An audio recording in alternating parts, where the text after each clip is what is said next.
in today's video, we are going to talk about how to get her back. This is a great video that I want you to use as a self-coaching video for you to understand how to get her back, but also understand too that coaching sessions are very important because every relationship is different, and I'm going to try to tailor this advice to maybe something that you're going through so you can use this in regards to self-coaching. Now, I want to talk about what a lot of people do wrong in regards to trying to get someone back. And men, I want you to understand that there's a difference between showing feeling and then being needy, okay?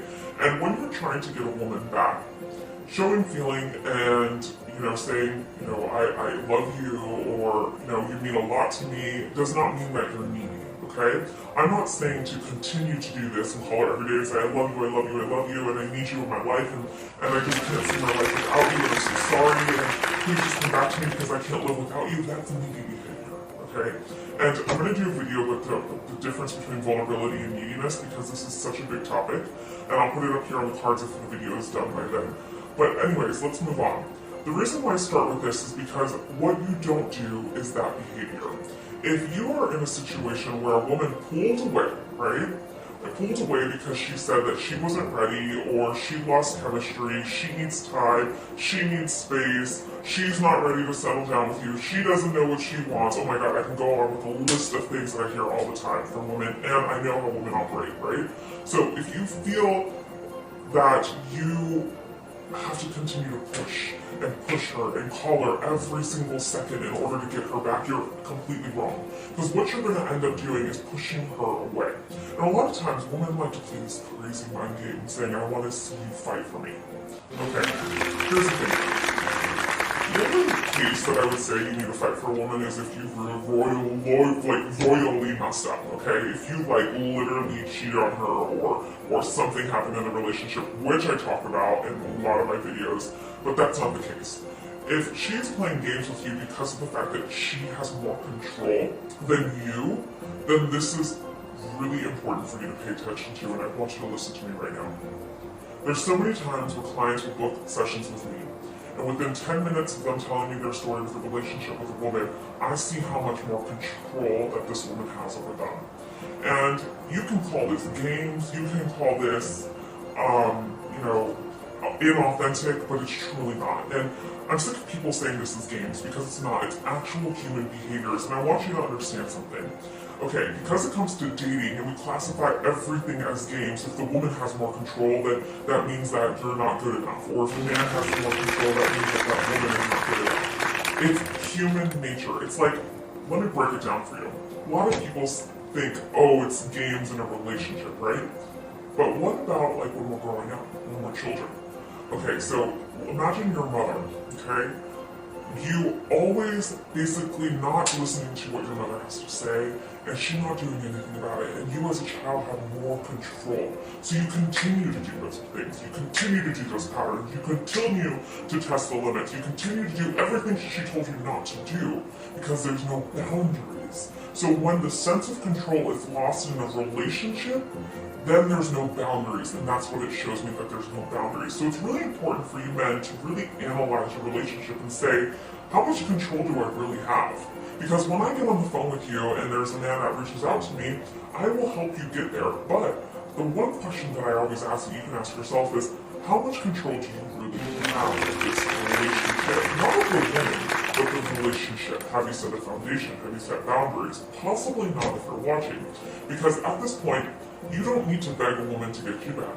You don't need to say, I love you, and I'll do anything to get you back, and, call her every single day, because if you come from a mindset of scarcity or lack, it's not going to win a woman back. You have to come in a mindset of abundance, which I'll talk about at the end of this video.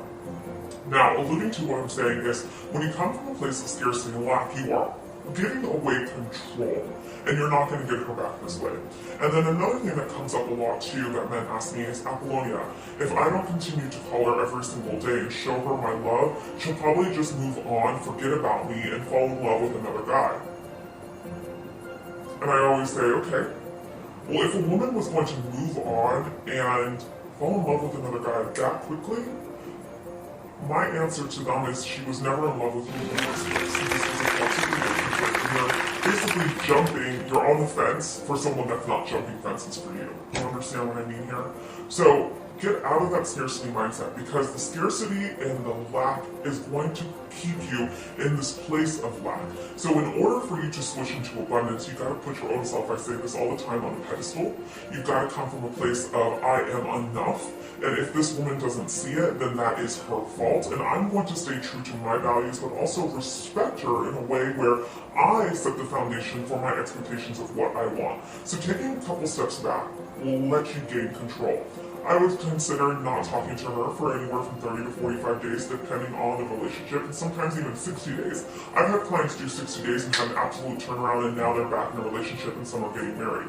But the thing here is, you've got to have a sense of control when it comes to this. And the next question that men always ask is, why do I obsessively think about her? You obsessively think about someone because the mind is trained for you.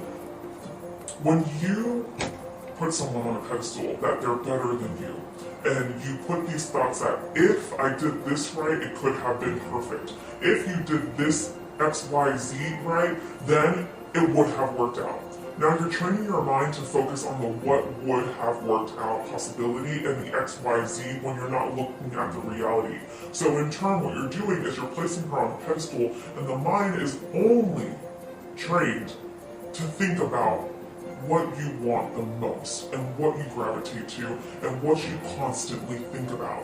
So this is the reason why it's doing this. Why your mind keeps on obsessively thinking about her. So think about it. I want you to think about this. Typically men are like, okay, I never met a woman like this because of the feeling that she's given me. She's beautiful, she has a nice body, she's great in bed possibly, and it's just this feeling like that. But then I always ask, okay, if it's really the feeling, why are you so addicted to a woman that's not addicted to you? That's not that's not value, excuse me. Your values aren't aligned, and she's not offering something of substance. So you're chasing something that is hard to get, and this is a reality of it.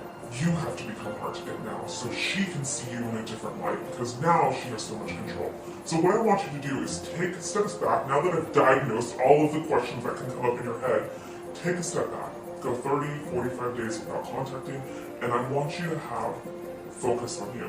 This time will be the hardest time for you, yes, possibly. You're going to go up and down with emotions, but I can completely and authentically and 100% honestly tell you that you will go up and down, but you will feel much powerful in the process as time goes on. Once you gain a sense of control, you're going to show the woman that you are doing new things in your life, that you aren't going to beg her to come back to you.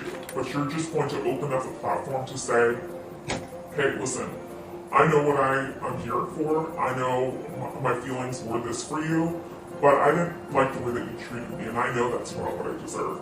And stop being passive and stop being dismissive and be assertive and direct with a woman and take the lead and the initiative of what you want in your life. A lot of men get scared because they're like, if I'm becoming assertive, then I'm not respectful. No, not at all. I've actually done a video about that, and I'll put it here in the cards. So become more assertive and direct with what you want. So in this time that you're not talking to her, I want you to think about what it is that your heart truly desires from a woman, or specifically this woman, and a woman, because I don't want you to focus just on this woman anymore. What I want you to do is focus on you, because the last thing that you do is you don't get your days back and you don't get your time back. And the last thing I want you to do is focus on something that will never work and putting so much effort into that. Because the way that you get back a woman is not focusing on her. It's about focusing on yourself. If you liked today's video, please give it a thumbs up and share your comments below on what you're going through. I would love to help, and I'll try my best to get back to you. And if not, I welcome the community to help you guys out and to help each other out here on this YouTube channel, because I love when I see the community supporting each other. Alright guys, I appreciate you watching this video, and as always, I'll see you in the next one, and remember, you are always loved. Bye for now.